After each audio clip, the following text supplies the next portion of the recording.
how to get ready for a cleaner to come into my home? Do I need to clean before the cleaner comes? In our world, we love to come and clean your home. And no, you don't need to clean up before we come.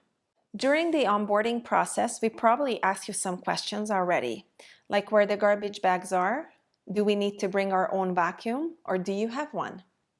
What we would like to ask you is that you rather tidy up than clean up.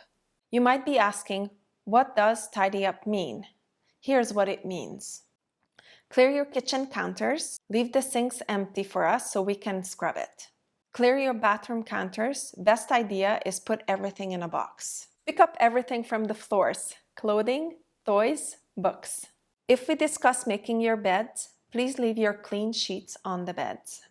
If you have no time making your bed, leave it to us. Put any private items and valuables away. Secure your pets, they will be calmer. If you have any concerns or areas we need to focus on, please let your cleaner know. I know this seems like a lot. We would like to focus on the cleaning, not the tidying.